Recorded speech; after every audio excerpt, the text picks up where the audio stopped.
পালাবদলের 24 ঘন্টার মধ্যেই ভাঙচুর চালানো হলো ফলতার তৃণমূল প্রার্থী জাহাঙ্গীর খানের দলীয় কার্যালয়। এটাই সেই দলীয় কার্যালয়, একেবারে শহরহাট এবং দস্তিপুরের যে রাস্তা, সেই রাস্তার পাশেই দলীয় কার্যালয়। সেই কার্যালয়ে আজকের তৃণমূলের অভিযোগ, আজকের বেলায় কয়েকশো বিজেপির কর্মী সমর্থক যারা জড়ো হন এই দলীয় কার্যালয়ের সামনে এবং জড়ো হয়ে একের পর এক ফ্লেক্স, ফেস্টুন এবং অভিষেক ব্যানার্জির ছবি এবং জাহাঙ্গীর খানাজির ছবি নামাঙ্কিত যে সমস্ত ফ্লেক্স ছিল সেগুলোকেও ভাঙচুর করতে থাকে, ছিঁড়ে দিতে থাকে। এছাড়াও এই যে দলীয় কার্যালয়ের পাশে যে শাটার লাগানো রয়েছে সেই শাটারের টিন ভেঙে ছিঁড়ে ফেলা হয়, একেবারে ভেঙে ফেলা হয় বেশ কিছু অংশ।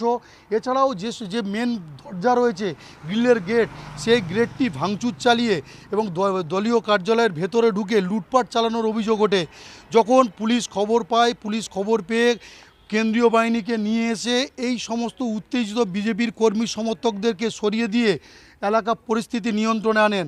এই মুহূর্তে একেবারে ছড়িয়ে ছিটিয়ে পড়ে রয়েছে দলীয় কার্যালয়ের সমস্ত সামগ্রী, একেবারে তৃণমূলের ফ্ল্যাগ, ফেস্টুন এবং জাহাঙ্গীর খানের যে ফ্ল্যাগ, ফেস্টুন ছিল সেই সমস্ত ছড়িয়ে ছিটিয়ে রয়েছে। একেবারে ছবিতে দেখা যাচ্ছে যে বিজেপির কর্মী সমর্থকরা এই তৃণমূলের দলীয় কার্যালয়ের উপরে বিজেপির পতাকা এবং শ্রীরামকৃষ্ণের রামের পতাকা, সেই পতাকা কিন্তু লাগিয়ে দিয়ে গিয়েছে।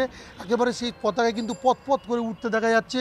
একেবারে দস্তিপুর সরারহাট রোডের পাশেই একেবারে এই দলীয় কার্যালয়, এটা জাহাঙ্গীর খানের প্রধান দলীয় কার্যালয়। এই কার্যালয় থেকে জাহাঙ্গীর খান সমস্তটাই কন্ট্রোল করতেন ফলতা এলাকার।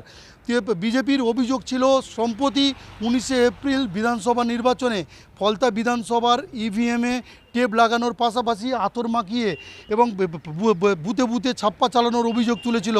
তারপরেই নির্বাচন কমিশনের পক্ষ থেকে সিদ্ধান্ত নেওয়া হয় আগামী 21শে মেতে নির্বাচন হবে ফলতা জুড়ে। তার আগেই কিন্তু এই দলীয় কার্যালয় ভাঙচুর এবং এই ভাঙচুরের যে এলাকায় উত্তেজনা রয়েছে, বিশাল কেন্দ্রীয় বাহিনী মোতায়েন করা হয়েছে, পুলিশ টহল দিচ্ছে। তবে মাঝে মধ্যে এই রাস্তা দিয়ে কিন্তু বিজেপির কর্মী সমর্থকরা তারা কিন্তু জয় শ্রীরাম স্লোগান দিতে যাচ্ছেন। তবে ফলতার অলিখিত পুষ্পা এখনও তার কিন্তু কোনো দেখা নেই। আজকের সকাল থেকেই কিন্তু একেবারে এই দলীয় কার্যালয় পুলিশ এবং কেন্দ্রীয় বাহিনীর দখলে। তবে ফলতায় একটা উত্তেজনা রয়েছে, পুলিশ মোতায়েন করা হয়েছে, কেন্দ্রীয় বাহিনী মোতায়েন রয়েছে, তবে এখনও পর্যন্ত কোনো অপ্রীতিকর ঘটনা ঘটেনি। তবে এই দলীয় কার্যালয় ভাঙচুর চালানোর পাশাপাশি লুটপাটের যে অভিযোগ সরাসরি তৃণমূলের পক্ষ থেকে তোলা হয়েছে। তবে বিজেপি যদিও সমস্ত অভিযোগ অস্বীকার করেছে, তাদের দাবি মানুষের ক্ষোভ, জনরোষের ক্ষোভ এই দলীয় কার্যালয়ের উপর উগরে দিয়েছেন। ফলতা থেকে ক্যামেরায় সৌভিকের সঙ্গে শুভেন্দু হালদার, TV9 বাংলা।